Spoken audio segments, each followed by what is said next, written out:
Should you still buy an iPhone 7 Plus? That video is coming up right now. Let's go.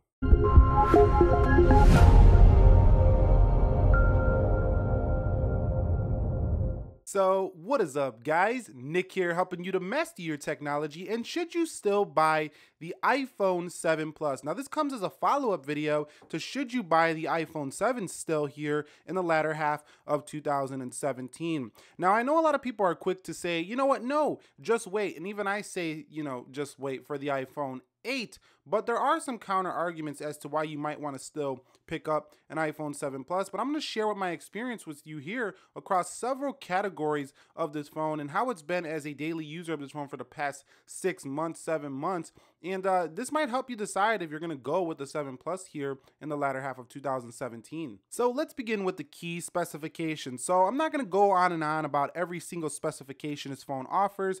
That would take forever. But what you really need to know here is that this does come with a 5.5-inch 1920 by 1080p Retina display. Now, I know that resolution doesn't sound incredibly crisp, amazing, but actually the way this screen is calibrated and the level of brightness it can achieve is quite extraordinary. So I think this display, while not topping nothing like the Galaxy S8 Plus, for a 1080p panel, this is probably the best 1080p screen that I've seen on any smartphone to date, but some might disagree. I just really like the wide color gamut and the P3 color accuracy. It's really good. It's still not topping AMOLED or 2K Quad HD panels, but for an iPhone display, this is the best I've ever seen. So it's still kind of good here, but we are, itching a little bit for some 2K resolution, maybe some AMOLED on the next iPhone. In addition, another key specification you should take note of is this 12 megapixel dual lens setup. So this allows you to get portrait shots here on the iPhone 7 Plus, the portrait mode right here with the depth effect,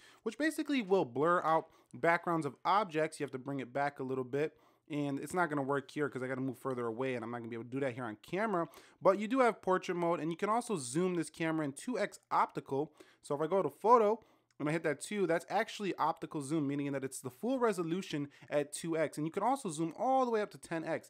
Now, this feature was really hyped up by Apple at their event last year, the iPhone 7 event, but I find that it is actually very useful if you do take a lot of photography. The telephoto lens is nice here.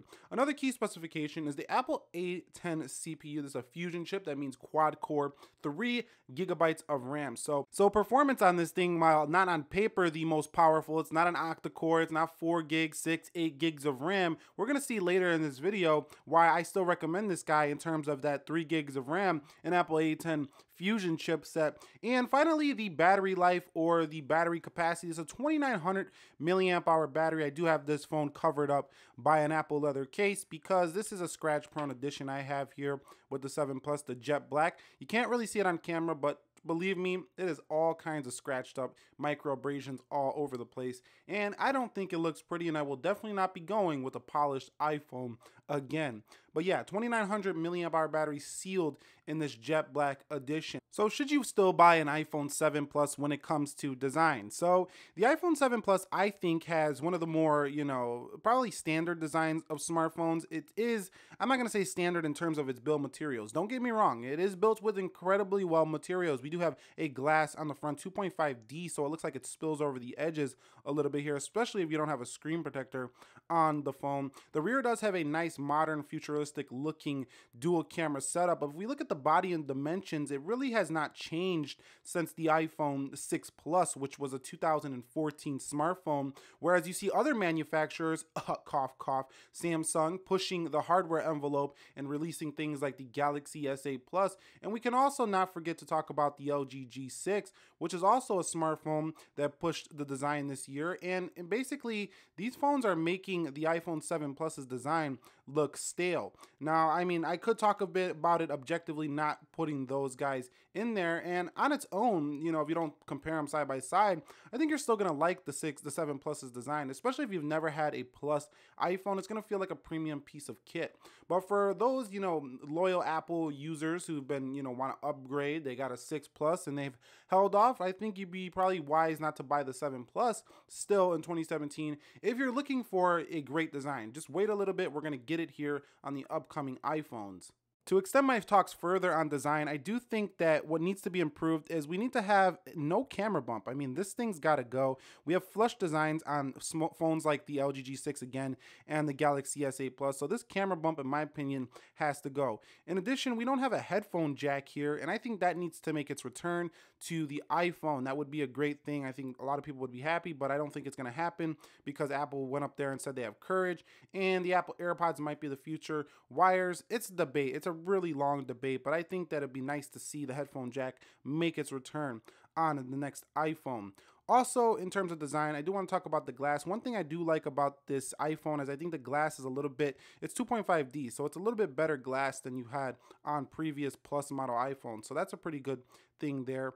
And other than that, I think they really just need to slim out these bezels in the upcoming iPhone. Here, they're a little bit thick. They're actually quite a bit thick here on the 7 Plus. So those are the design trade-offs and flaws you're going to get with the iPhone 7 Plus if you still want to buy it here. But overall, I'm not going to pick it all the way together. It's a really solid smartphone. It definitely feels like $1,000,000 in your hands. You're still going to love this phone if you decide to pick it up. I just think you're going to feel like it's big, bulky, and stuff like that. And with that being said, that brings me on to the body and build section of this video. So the iPhone 7 Plus here, I talked about design a minute ago, but in terms of its body and build, especially on the jet black, this build is pretty scratch prone. So do not buy the jet black if you're going to care about scratches. I don't care if you use it in a case, microfiber towel, you're going to get scratches on the jet black.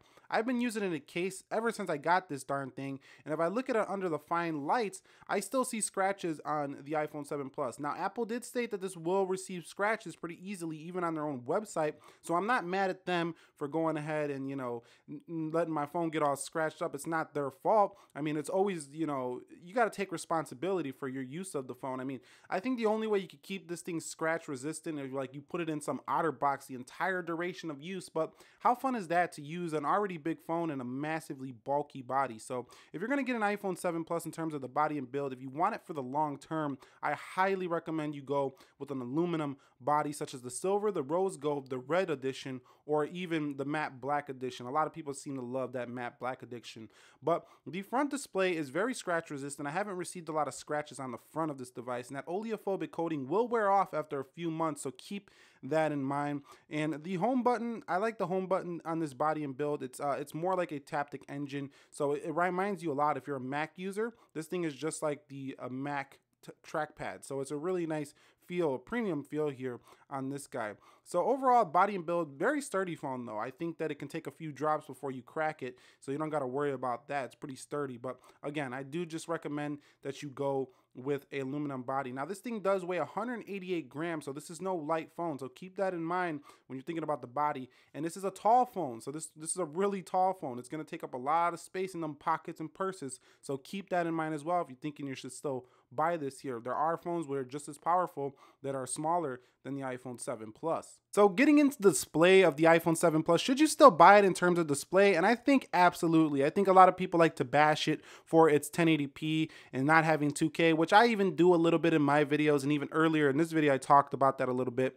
But I think the general consumer, you know, I'm making a generalization here a little bit here, that most people are going to be just fine with this 1080p display P3, and photographers are going to love this display as the iPhone 7 Plus has the ability to shoot in RAW and will portray pretty accurate, very saturated, well, not very saturated, but very clear pictures and images with probably a neutral color palette. It's not going to be super vibrant and punchy like that, but I think that if you're looking for a more natural look and feel, you're definitely going to be able to edit this thing and make the picture look exactly how you would like it better on the iPhone 7 Plus and represent more true to life colors. This display is really similar to the ones that's on the iPad Pro, the original 9.7, as well as the Retina displays on the Mac. It's very similar to those displays. It's just not as sharp and vibrant and pretty to look at as something like, you know, the Samsung AMOLED displays. Now, in terms of software, I am in the midst of updating this thing to iOS 10.3.3, but, you know, software on the iPhone 7 Plus, I think, you know, sometimes can get a little bit boring. It is iOS,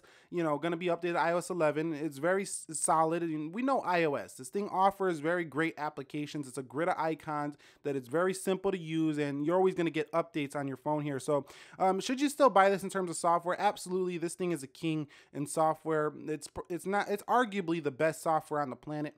Some people will say no, some people will say yeah. For me, I like Android and Apple equally, so to me, it's just another great software. But if you're buying this phone on the basis of software, I can definitely recommend you get this, as your phone is still going to be updated for years to come, and it's a very powerful CPU. So, this might even go longer than prior iPhones in terms of updates. So, on the basis of software, you're going to have a great, optimized experience. The application store is going to be updated with iOS 11. I cover all of the software updates on this phone here as well on the channel, so you might want to stick around for that. But like I say, guys, if you're going to be picking an iPhone 7 up still here at this point, and you're like, I'm not getting that iPhone 8, but is my software going to be updated as long? It's going to be updated almost quite as long as the upcoming iPhone. So software is king still here on the 7 Plus. You're going to be fine in this regard. But, it's really going to start shining when you get iOS 11 here for the iPhone 7 Plus. So I touched on the performance of the iPhone 7 Plus a little bit earlier in this video with its quad-core A10 Fusion chip, 3 gigs of RAM. This thing just flies through everything you throw at it, and that includes third-party applications. And it's funny because even some of the Google apps will actually open first on the iPhone 7 Plus over Android-based devices. So even over the Google Pixel, this phone is faster sometimes in some cases than that phone on its own services. Now, the only phone I think that I've seen that comes close to this is the OnePlus series of devices in terms of speed and optimization. I mean, that thing is really quick, that OnePlus 3T, that OnePlus 5, those smartphones. But I mean, I've never really had an issue with the 7 Plus. Don't get me wrong, this thing is not perfect. It has restarted on me a couple of times. It's not the perfect phone in the world, but it gets darn near that in terms of performance. So if you're going to be buying an iPhone 7 or 7 Plus here still at this point in the year, just know you're getting this hardware that hasn't really even aged yet. I mean, you're getting one of the fastest phones in the planet, and it's going to be one of the fastest phones on the planet for years to come. And that's the benefit of buying a flagship smartphone like this one. So if you're buying this for performance, don't even worry about it. You're going to be good. So should you buy the iPhone 7 Plus still in terms of its camera? So, a lot of people say the iPhone 7 Plus's camera is not the greatest. I really like my vibrant pictures that I get from my Galaxy, or I like the wide angle setup I get from the LG G6.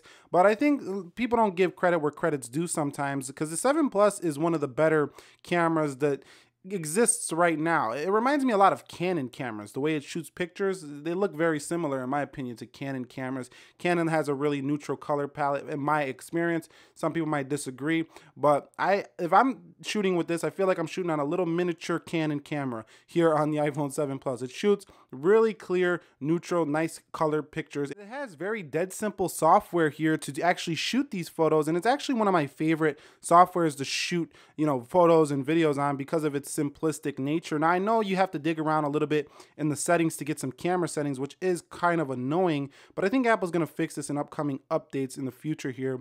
You just got to go into photos and camera to change your video settings, but you don't have to do that all the time. And I'm going to go ahead and show you some samples here of a recent trip I just went on. Took a bunch of pictures with this phone. So check these out here, and you can go ahead and judge the quality for yourself. I'll show you some front-facing camera samples as well as some rear.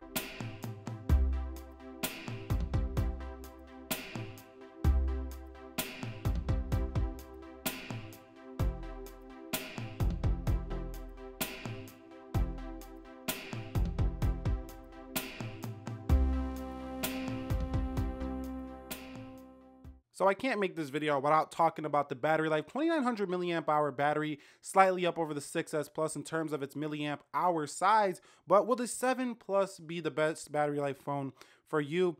And actually, I found this to be the best battery life I've ever seen on any iPhone. That includes the second runner-up to this, which is the iPhone SE in my experience. The SE can probably do about 30 minutes to an hour less on battery than the iPhone 7 Plus. But this thing right here, you can just pound on it all day, message, phone calls, camera, YouTube, and you're not going to be worrying about finding a charger as long as you charge this thing up fully overnight. So if you leave the house with 50%, you should be able to get through about half of your day on the iPhone 7 Plus easily with 50%. Now, if you do leave with a 100% charge, you're almost guaranteed to make it through a full day, no matter what you're doing on the 7 Plus. That's how I've experienced this phone, and that's one thing I do want to mention. Battery life is great. Throw this thing in the low battery power mode, and I found that I get about an hour extra.